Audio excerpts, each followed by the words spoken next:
বন্ধুরা দাও, গ্রেভিটা কিন্তু আমার পুরো কমপ্লিট হয়ে গেছে। এবার গ্রেভিটার মধ্যে আমি একটু ঘি দেবো।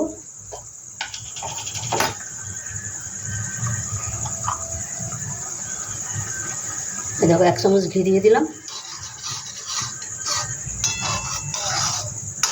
বন্ধুরা অসাধারণ কিন্তু একটা রেসিপি, তোমরা একবার হইলে এই রেসিপিটা ঘরে ট্রাই করে দেখবে, দারুণ দারুণ লাগবে কিন্তু।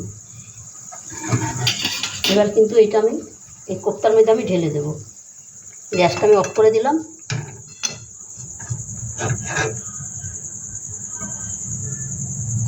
এটাই থালাটা আমি এখানে রাখলাম, এবার আমি ঢেলে দিচ্ছি। দেখো অসাধারণ একটা রেসিপি কিন্তু বন্ধুরা, এইভাবে একবার হইলেও তোমরা ঘরে তৈরি করে খেয়ে দেখবে, দারুণ লাগে কিন্তু।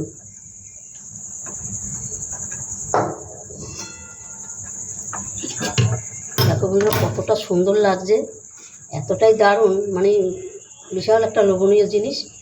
আর এই কোপ্তাটা তো সবারই খুব ভালো লাগে খেতে। এটা এতটাই নরম হয়েছে, আমি যদি কড়াইতে দিই কিন্তু এটা ঠিকঠাক থাকবে না, নামাইতে পারবো না, ভেঙে যাবে।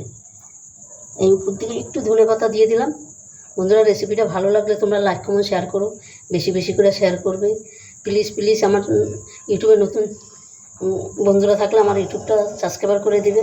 আর দেখো কতটা সুন্দর হয়েছে বন্ধুরা, আমাদের কি বলবো, অবশ্যই ঘরে এইভাবে করে খেয়ে দেখবে। যারা ডিম না খায়, আলু না খায়, তারাও খাবে বন্ধুরা, অন্তপক্ষে একবার এইভাবে করে দেখবে।